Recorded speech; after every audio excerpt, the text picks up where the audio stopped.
예, 하나님께 마음을 정하라, 하나님께 마음을 정하라 라는 제목으로 말씀 전하겠습니다.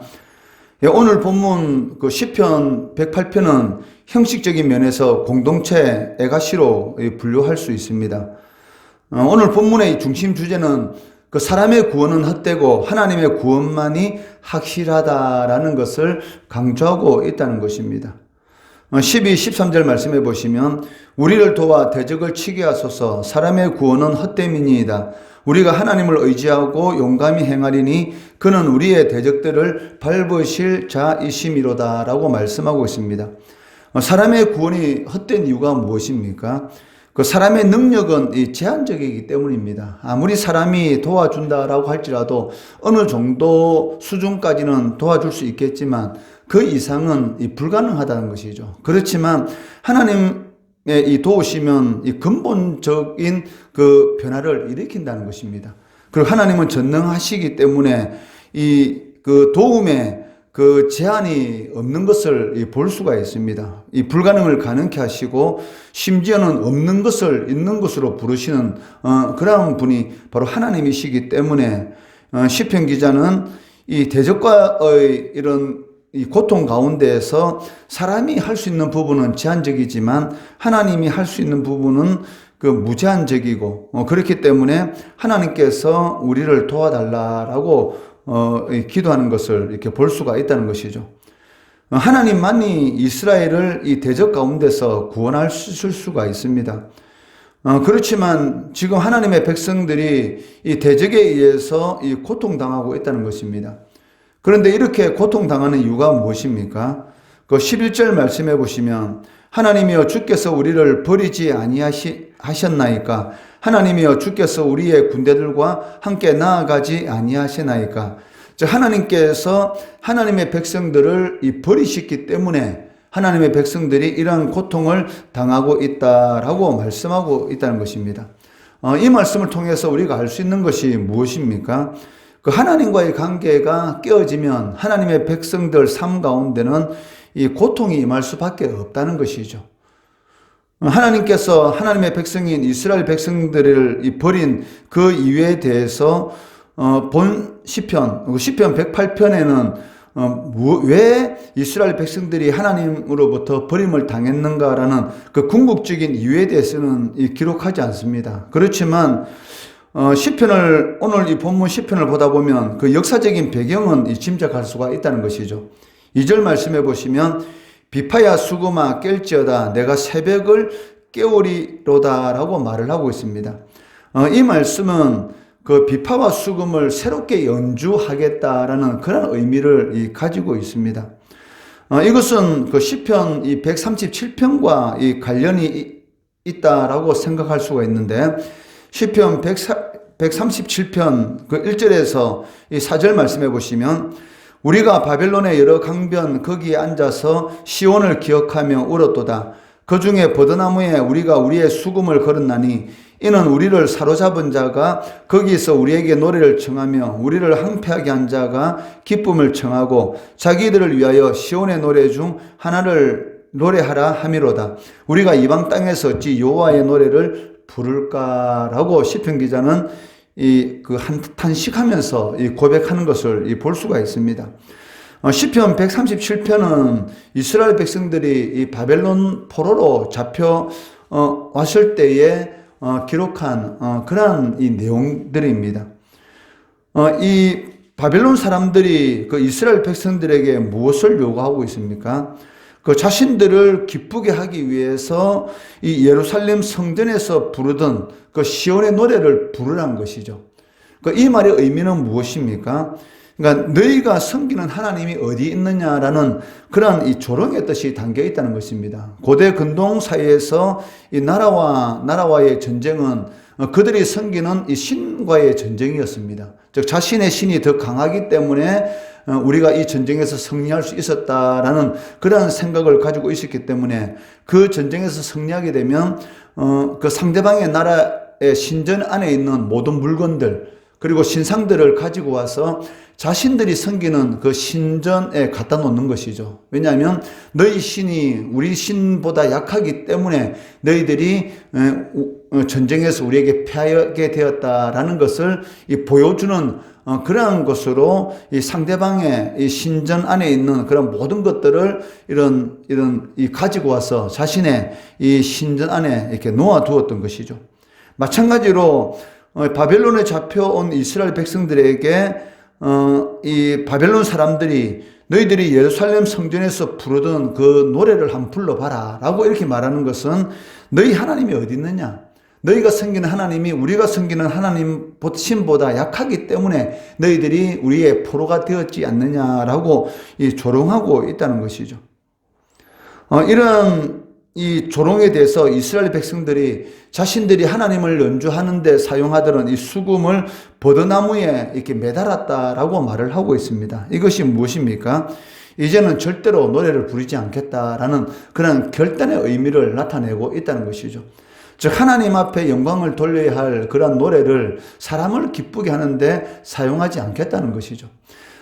이러한 이스라엘 백성들의 바벨론 포로 가운데에 이런 깨달음, 자신들이 왜 이 이방인인 이 바벨론 사람들에 의해서 이 포로가 되었는가? 그것은 하나님께 돌려야 될 영광들을 사람에게 돌리는 그러한 삶을 살아왔다는 것입니다. 즉 다르게 표현한다면 하나님을 전적으로 신뢰할 때만이 하나님의 백성들은 그 참다운 이런 행복한 그러한 삶을 살아갈 수 있는데도 불구하고 하나님을 기쁘게 하기보다는 이 사람의 비율을 맞추고 사람을 기쁘게 하는 그러한 삶을 자신들이 살아왔기 때문에 궁극적으로 우리 하나님께로부터 버림을 당하고 이러한 조롱을 당하고 있다라는 것을 깨닫게 되고 이제는 사람을 기쁘게 하는 그러한 삶이 아니라 하나님의 백성답게 하나님을 기쁘게 하는 그러한 삶을 살아가겠다라는 그런 결단의 의미로서 자신들이 하나님께 찬양하고 있는 그 수금을 이 버드나무에 달면서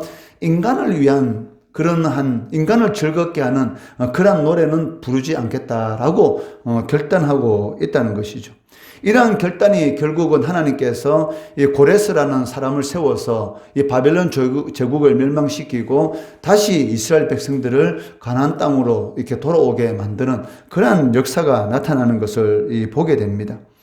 그렇기 때문에 오늘 본문 2절 말씀에 비파야 수금아 깰지어다 내가 새벽을 깨우리로다 라는 이 말씀은 그러니까 어둠의 세력이 자신을 고통스럽게 만들던 하나님의 백성들을 고통스럽게 만드는 어둠의 세력이 물러가고 이제는 하나님의 은혜가 임하는 그런 것을 바라보고 있다라는 것을 알 수가 있다는 것입니다. 하나님께서 반드시 바벨론 포로에서 우리를 해방시켜 주셔서 이 비파와 수금을 가지고 성전에서 하나님께 영광 돌리는 그런 날이 반드시 돌아올 것이다. 즉 어둠은 물리치고 새벽빛 같은 그러한 이런 날이 올 것이다라는 그런 간절한 소망을 가지고 이 시편 기자는 이 137편의 이 시편을 기록하고 있는데 바로 이것이 오늘 본문의 이런 역사적인 이 배경인 것을 우리는 알 수가 있다는 것이죠. 그리고 7절에서 10절 말씀을 통해서도 이 시편의 역사적 배경이 바벨론 포로 기간인 것을 알 수가 있는데 7절 말씀해 보시면 하나님이 그의 성소에서 말씀하시되라고 하고 있습니다. 이것은 하나님께서 그의 거룩하심을 걸고 맹세하였다라는 그런 의미를 가지고 있습니다. 즉 성소에서 말씀하셨다는 것은 하나님의 이름을 걸고 맹세하셨다라는 그런 의미를 가지고 있는데 그 하나님께서 무슨 맹세를 하셨습니까? 그것은 이스라엘의 모든 지역을 다시 회복시켜 주겠다. 즉 바벨론 포로에서 해방시켜서 반드시 다시 이 땅으로 돌아오게 해주겠다라는 그런 하나님의 약속인 것이죠. 이것은 하나님께서 이사야 선지자를 통해서도 약속하셨고 예레미야 선지자를 통해서도 즉 바벨론에서 70년간의 포로 생활을 하게 될 것이고 70년이 차게 되면 다시 이 땅으로 돌아오게 될 것이다 라고 하나님께서 약속하셨는데 그 약속대로 정확하게 BC 538년에 다시 이 바벨론 제국이 멸망하게 되고 이스라엘 백성들이 포로에서 해방되어 이스라엘 땅으로 이렇게 돌아오게 되는 것입니다. 그렇기 때문에 7절 말씀해 보시면 세겜을 나누고 숫고 골짜기를 청량한다. 그리고 8절 말씀해 보시면 길르앗과 므낫세, 에브라임과 유다가 내 것이다 라고 말씀하고 있는데, 이것은 그 요단 동편과 요단 성편 모든 지역을 포함해서 다시 회복시켜 주시겠다라는 그런 의미를 가지고 있다는 것입니다. 하나님께서는 바벨론이 이스라엘을 침공할 때에 조롱하던 그런 이 세 나라가 있었습니다.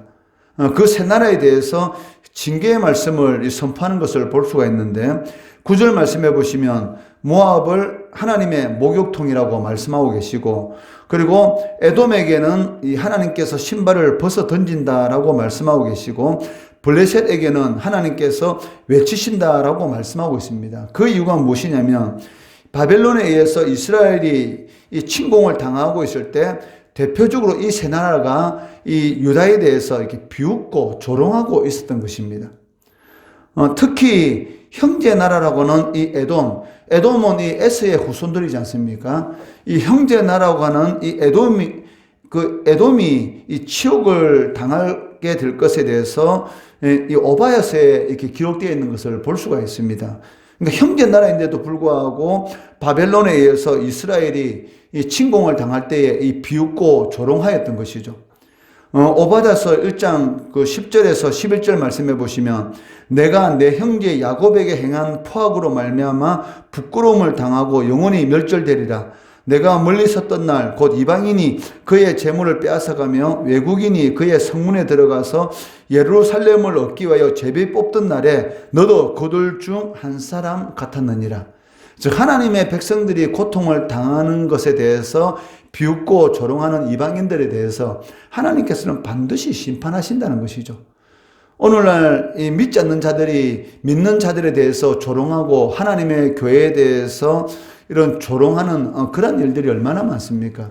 그런 모든 일들에 대해서 하나님께서는 다 보고 다 기억하시고 반드시 거기에 대해서 이 심판하는 것을 볼 수가 있습니다. 그렇기 때문에 하나님의 백성들이 그 하나님의 뜻대로 살아갈 때 이런 조롱을 당하는 그런 일이 있을 수도 있지만 거기에 대해서 우리가 낙심할 필요 없다는 것이죠. 왜? 누가 보고 계십니까?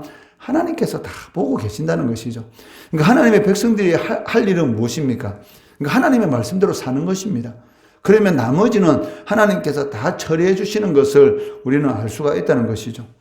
하나님의 백성들이 이 버림을 당해서 바벨론 포로가 되었는데 그 원인에 대해서 이 바벨론 포로 기간 중에 이스라엘 백성들이 깨닫게 됩니다. 그것을 이 시편 기자는 12절 13절에서 이렇게 말씀하고 있는데 12절 13절 말씀해 보시면 우리를 도와 대적을 치게 하소서. 사람의 구원은 헛됨이니이다. 우리가 하나님을 의지하고 용감히 행하리니 그는 우리의 대적들을 밟으실 자심이로다 라고 말씀합니다. 처음에 말씀하신 것처럼 궁극적으로 이스라엘 백성들이 이 포로가 되고 고통을 받게 된 그 이유가 무엇이냐면 하나님의 백성들은 하나님을 의지됩니다. 그리고 하나님의 말씀대로 하나님의 가치관대로 살아가야 되는 것이지 하나님의 백성들이 하나님을 의지하는 것이 아니고 사람의 구원을 바라고 그리고 세상적인 가치관을 가지고 살아가게 되면 반드시 이런 대적들에 의해서 이 고통을 받게 되는 것이죠. 지금까지 그렇게 가까이 지내는 사람들이 어느 순간인가 원수가 되는 그런 일들이 하나님의 백성들의 삶 가운데 나타나게 된다는 것입니다.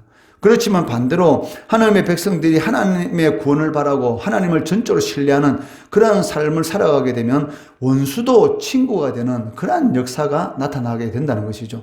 이것이 하나님의 백성들이 살아가는 영적인 법칙입니다. 그런데도 불구하고 우리는 자꾸 이 사람의 도움을 구하고 사람을 바라고 그것 때문에 이 친구인 사람이 원수가 되는 그러한 고통을 당할 수도 있다는 것입니다.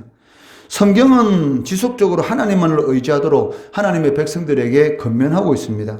시편 118편 8절 9절 보시면 여호와께 피하는 것이 사람을 신뢰하는 것보다 나으며 여호와께 피하는 것이 고관들을 신뢰하는 것보다 낫다라고 말을 하고 있고 시편 146편 3절에 보시면 기인들을 의지하지 말며 도울 힘이 없는 인생도 의지하지 말라라고 말씀하고 있고 이사야 2장 22절에 보면 너희는 인생을 의지하지 말라. 너희 호흡은 코에 있나니 샘할 가치가 없느니라. 얼마나 외우기 쉽습니까? 이사야 2장 22절 이 세 개입니다. 2장 22절에 보시면 너희는 인생을 의지하지 말라. 너희 호흡은 코에 있나니 생활 가치가 어디 있느냐. 즉 사람은 죽게 되는 것이고 사람의 능력은 한계가 있기 때문에 인생을 의지하지 말라라고 이렇게 말을 하고 있습니다. 그리고 야고보서 4장 14절 말씀해 보더라도 내일 일을 너희가 알지 못하는도다. 너희 생명이 무엇이냐. 너희는 잠깐 보이다가 없어지는 안개니라. 잠깐 있다가 없어지는 인생을 의지하게 되면 반드시 허무하게 된다는 것이죠. 안개, 그렇게 짙은 안개도 해가 떠오르게 되면 어떻게 됩니까? 사라지지 않습니까? 운전하는 사람은 너무나 잘 알잖아요. 아침 일찍 이렇게 먼 곳으로 이렇게 달리다 보면 이렇게 높은 이런 산악 지역을 지나갈 때도 있는데 이 높은 산악 지역에 이 아침 일찍 달리다 보면 이 안개가 얼마나 끼어 있습니까? 그렇지만 해가 뜨게 되면 그 짙은 안개가 어느 순간인가 사라지는 것을 볼 수가 있습니다. 사람의 도움도 마찬가지입니다. 그 순간은 도움이 될 것 같지만 지나고 나면 헛된 것이고 하나님의 도움은 영원히 이렇게 유익한 그런 이 근본적인 원인을 해결하는 그런 능력이 있다는 것입니다. 그렇기 때문에 하나님의 백성들은 누구에게 마음을 정해야 됩니까? 하나님께 정해야 되는 것이죠. 그러니까 정함이 없는 사람이 되면 안 된다는 것입니다. 정함이 없는 사람에 대해서 그 야고보서에는 뭐라고 기록하고 있습니까? 이 파도가 울렁이는 것처럼 그렇처럼 이게 금방 치다가 사라지는 그런 물보도와 같다라고 이렇게 말을 하고 있다는 것이죠. 그렇기 때문에 하나님께 마음을 정해라. 영원토록 변함없는 하나님께 마음을 정해라. 그러면 그 하나님께서는 어떻게 하십니까? 우리를 고통스럽게 만드는 그 환경의 이 대적, 그러니까 부활이라는 것이 무엇입니까? 예수님이 십자가에 못 박혀 돌아가시고 난 이후에 제자들이 너무나 두려워서 자신들도 잡히면 십자가형을 당할 것 같은 그런 두려움 가운데 한 집에 모여 있을 때에 모든 그 집에 있는 문을 꽉 닫고 숨어 있었습니다. 그 가운데 주님께서 나타나서 너희에게 평강이 있을지어다 라고 말씀하고 있는데, 그러니까 주님이 나타나기 전까지만 이 부활의 역사를 체험하기 전까지 이 죽음의 공포가 지배하고 있지 않습니까? 그렇기 때문에 문을 다 닫고 숨어 있었던 것이죠. 그렇지만 이 시공간을 초월하는 부활의 몸을 입고 나타나신 예수님께서 제자들에게 뭐라고 말합니까? 평강이 있을지어다. 그리고 성령을 받으라. 그러니까 이 말은 그 제자들을 지배하고 있는 이 죽음의 공포, 이 환경의 공포인 것이죠. 그 공포가 사라지게 되고 이제는 담대함, 어떤 상황 가운데서도 담대할 수 있는 그런 이 평안, 샬롬의 은혜가 임하는 것을 볼 수가 있습니다. 그렇기 때문에 그 하나님과 함께하는 삶, 하나님을 의지하는 하나님만을 바라보는 이런 삶을 하나님의 백성들이 살아갈 때만이 우리를 대적하는 이 환경의 이 대적들이 없어지게 되는 것이고, 평강, 샬롬의 은혜, 하나님의 은혜, 이런 부활의 능력이, 이런 죽음을 생명으로 바꾸시는 그런 능력이 우리의 삶 가운데 나타나게 된다는 것이죠. 이것을 꼭 명심하시고, 사람의 구원은 헛됩니다. 그 순간은 도움이 될 것 같지만, 하나님을 의지하지 않으면 하나님의 백성들은 이 친구가 원수가 됩니다. 그렇지만 하나님을 의지하게 되면 원수가 친구가 되는 그런 역사가 나타나는 것이죠. 하나님만을 의지하고 하나님의 구원을 바라보는 그런 삶을 통해서 우리를 고통스럽게 만드는 이 환경의 대적이 사라지고 하나님의 은혜가 풍성한 그런 삶을 살아가시는 성도 되시기를 주의 이름으로 축원합니다.